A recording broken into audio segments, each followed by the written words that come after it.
Vamos iniciar o livro Atos dos Apóstolos. Capítulo 1. Prezado Teófilo, no primeiro livro que escrevi, contei tudo o que Jesus fez e ensinou, desde o começo do seu trabalho até o dia em que foi levado para o céu. Antes de ir para o céu, ele deu ordens pelo poder do Espírito Santo aos homens que ele havia escolhido como apóstolo. Depois da sua morte, Jesus apareceu a eles de muitas maneiras, durante 40 dias, provando, sem deixar dúvida nenhuma, que estava vivo. Os apóstolos viram Jesus e ele conversava com eles a respeito do reino de Deus.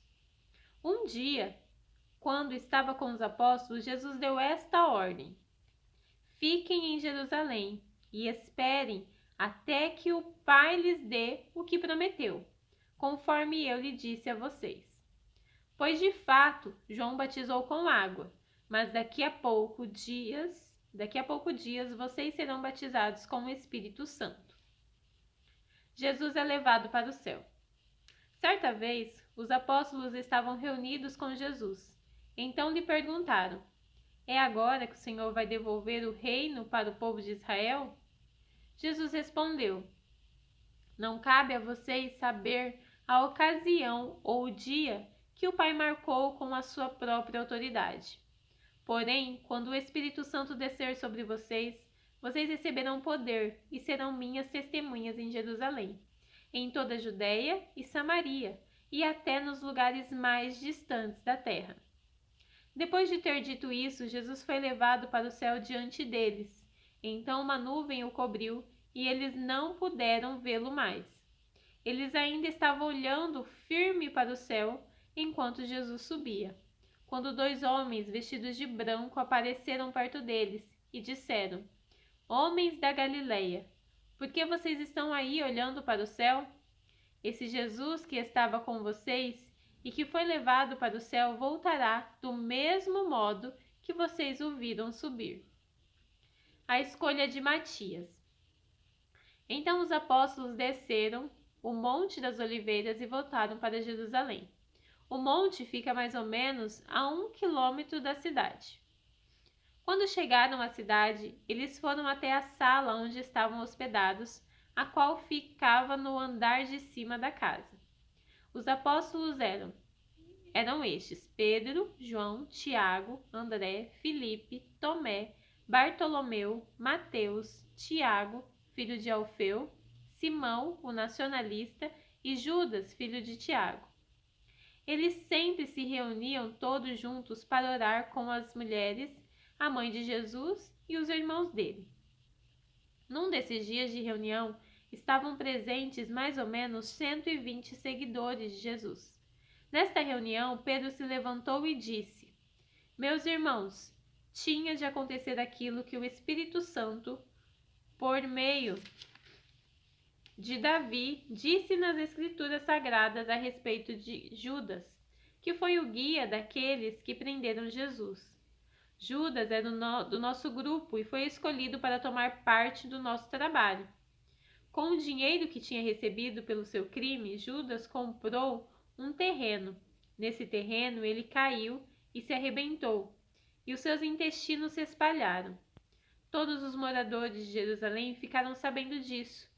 Por isso deram àquele terreno o nome de Aceldama, que na língua deles quer dizer campo de sangue. E Pedro continuou: isto é, o que está escrito no livro dos Salmos, que a casa dele fique abandonada e ninguém mais more lá, nela. E também diz que outra pessoa faça o trabalho que ele fazia. Portanto, precisamos escolher outro homem para pertencer ao nosso grupo, a ser testemunha junto conosco da ressurreição do Senhor Jesus. Deve ser um daqueles que nos acompanharam durante o tempo em que Jesus andou entre nós, desde que foi batizado por João até o dia em que foi levado para o céu. E foram apresentados dois homens: José, chamado Barsabás, que tinha apelido de Justo, e Matias. Em seguida oraram dizendo: Senhor, tu conheces o coração de todos, Mostra agora qual dos dois escolhestes para trabalhar como apóstolo, pois Judas abandonou este trabalho e foi para o lugar que ele merecia.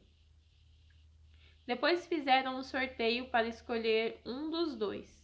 O nome sorteado foi o de Matias, que se juntou ao grupo dos 11 apóstolos. A vinda do Espírito Santo, capítulo 2.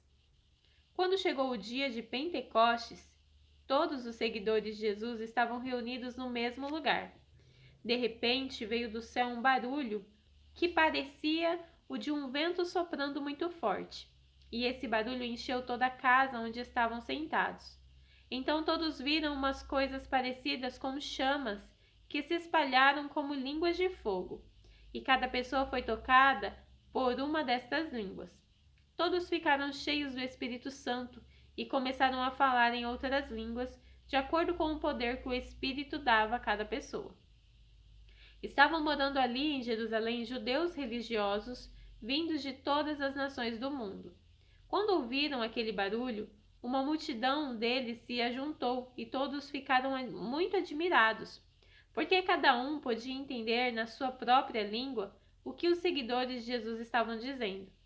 A multidão ficou admirada e espantada e comentava: essas pessoas que estão falando assim são da Galileia. Como é que cada um de nós as ouvimos falar na nossa própria língua? Nós somos da Pártia, da Média, do Elão, da Mesopotâmia, da Judéia, da Capadócia, do Ponto, da província da Ásia, da Frígia, da Panfilha, do Egito e das regiões Líbia, que fica perto de Cirene. Alguns de nós são de Roma. Uns são judeus e outros convertidos ao judaísmo. Alguns são de Creta e outros da Arábia. E como é que todos estamos ouvindo essa gente falar em nossa própria língua a respeito das grandes coisas que Deus tem feito? Todos estavam admirados, sem saberem o que pensar, e perguntavam uns aos outros: o que será que isso quer dizer? Mas outros zombavam, dizendo: esse pessoal está bêbado. A mensagem de Pedro. Então Pedro se levantou junto com os outros 11 apóstolos e em voz bem alta começou a dizer à multidão: meus amigos judeus e todos vocês que moram em Jerusalém, prestem atenção e escutem o que eu vou dizer. Essas pessoas não estão bêbadas, como vocês estão pensando, pois são apenas 9 horas da manhã. O que, de fato, está acontecendo é o que o profeta Joel disse. É isto que eu vou fazer nos últimos dias, diz Deus. Derramarei o meu espírito sobre todas as pessoas. Os filhos e as filhas de vocês anunciarão a minha mensagem. Os moços terão visões e os velhos sonharão.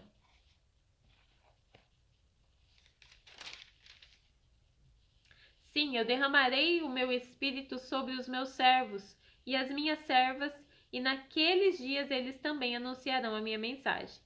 Em cima, no céu, farei com que apareçam coisas espantosas, e embaixo, na terra, farei milagres. Haverá sangue e fogo e nuvens de fumaça. O sol ficará escuro e a lua se tornará cor de sangue, antes que chegue o grande e glorioso dia do Senhor. Então todos os que pedirem a ajuda do Senhor serão salvos. Pedro continuou: homens de Israel, o que eu vou dizer? Escutem o que eu vou dizer.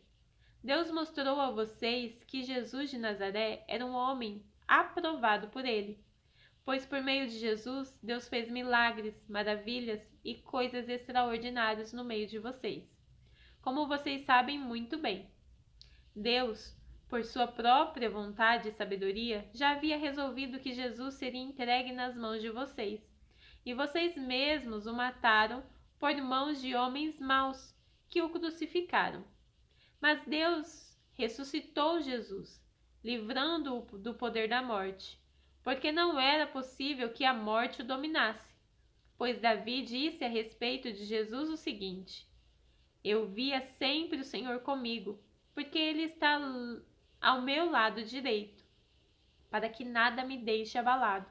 Por isso meu coração está feliz, e as minhas palavras são palavras de alegria. E eu, um ser mortal, vou descansar cheio de esperança. Pois tu, Senhor, não me abandonarás no mundo dos mortos. Eu tenho te servido fielmente, por isso não deixarás que eu apodreça na sepultura. Tu me tens ensinado os caminhos que levam à vida, e a tua presença me encherá de alegria. E Pedro disse mais isto: Meus irmãos, eu preciso falar claramente com vocês a respeito do patriarca Davi. Esse grande líder morreu e foi sepultado, e o seu túmulo se encontra aqui até hoje. Ele era profeta e sabia que Deus lhe havia jurado que um dia que um dos seus descendentes seria rei como ele. Davi sabia o que Deus ia fazer e por isso falou a respeito da ressurreição do Messias. Davi disse: Ele não foi abandonado no mundo dos mortos, nem o seu corpo apodreceu na sepultura. Deus ressuscitou este Jesus, e todos nós somos testemunhas disso, pois Jesus foi levado para sentar-se ao lado direito de Deus, o seu Pai, o qual lhe deu o Espírito Santo, como havia prometido. E Jesus derramou sobre nós esse Espírito, conforme vocês estão vendo e ouvindo agora. Pois Davi não subiu para o céu, mas ele mesmo afirmou: O Senhor Deus disse ao meu Senhor: Sente-se do meu lado direito, até que eu ponha os seus inimigos como estrado debaixo dos seus pés. Todo o povo de Israel deve ficar bem certo de que este Jesus que vocês crucificaram é aquele que Deus tornou Senhor e Messias. Quando ouviram isso, todos ficaram muito aflitos e perguntaram a Pedro e aos outros apóstolos: Irmãos, o que devemos fazer? Pedro respondeu: Arrependam-se, e cada um de vocês seja batizado em nome de Jesus Cristo, para que os seus pecados sejam perdoados, e vocês receberão de Deus o Espírito Santo. Pois essa promessa é para vocês, para os seus filhos e para todos os que estão longe, isto é, para todos aqueles que o Senhor nosso Deus chamar. Pedro continuou a dar o seu testemunho e, com muitas outras explicações, procurou convencê-los, dizendo: Saiam do meio desta gente má e salvem-se. Muitos acreditaram na mensagem de Pedro e foram batizados. Naquele dia, quase 3.000 se juntaram ao grupo dos seguidores de Jesus, e todos continuavam firmes, seguindo os ensinamentos dos apóstolos, vivendo em amor cristão, partindo pão juntos e fazendo oração. A vida dos primeiros cristãos. Os apóstolos faziam muitos milagres e maravilhas, e por isso todas as pessoas estavam cheias de temor. Todos os que criam estavam juntos e unidos e repartiam uns com os outros o que tinham. Vendiam as suas propriedades e outras coisas e dividiam o dinheiro com todos, de acordo com a necessidade de cada um. Todos os dias, unidos, se reuniam no pátio do templo, e nas suas casas partiam pão e participavam das refeições com alegria e humildade. Louvavam a Deus por tudo e eram estimados por todos. E cada dia o Senhor juntava ao grupo das pessoas que iam sendo salvas. A cura de um coxo, capítulo 3. Certo dia de tarde, Pedro e João estavam indo ao templo para a oração das 3 horas.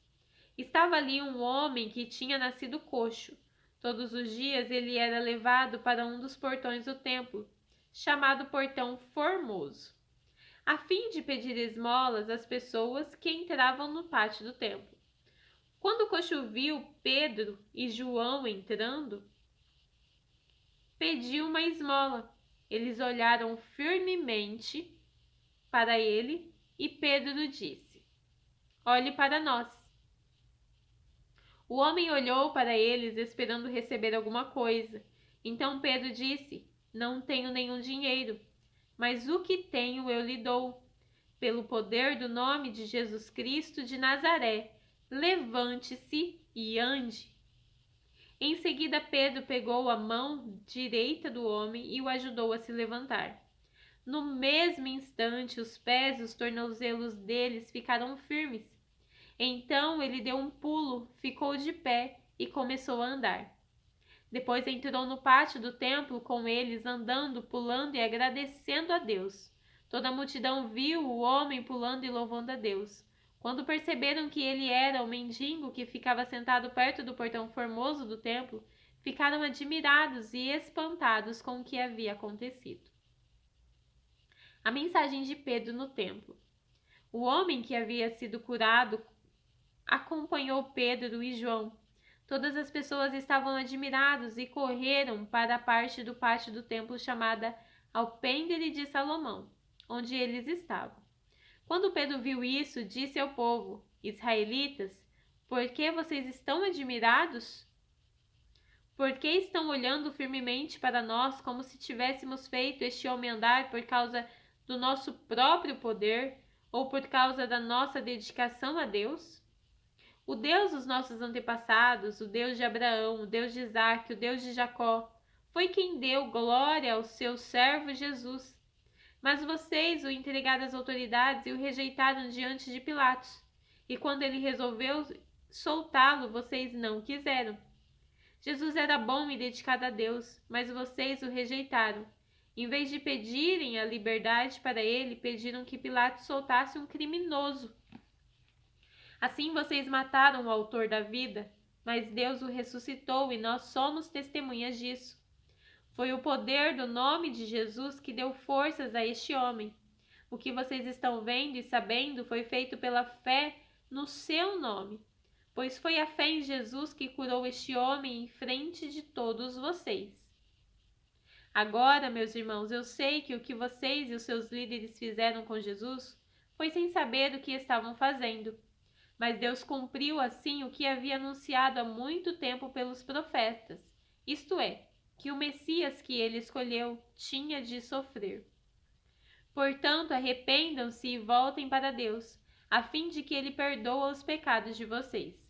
E também para que temos de novo força espiritual, venha do Senhor, e ele mande Jesus, que ele já tinha escolhido para ser o Messias de vocês. Jesus precisa ficar no céu até chegar o tempo em que todas as coisas serão renovadas, como Deus anunciou há muito tempo pelos seus fiéis mensageiros, os profetas. Pois Moisés disse: "Do meio de vocês, o Senhor Deus escolherá e enviará para vocês um profeta, assim como ele me enviou. Obedeçam a tudo o que ele lhes disser. Aquele que não obedecer será separado do povo de Deus e destruído." Samuel e todos os profetas que vieram depois dele falaram a respeito destes dias. As promessas que Deus fez por meio dos seus profetas são para vocês, e vocês fazem parte da aliança que Deus fez com os seus antepassados quando disse para Abraão: "Por meio dos seus descendentes, eu abençoarei todas as nações do mundo." Assim Deus escolheu o seu servo e mandou primeiro a vocês para abençoá-los e para que cada um de vocês abandone os seus pecados. Terminamos por hoje.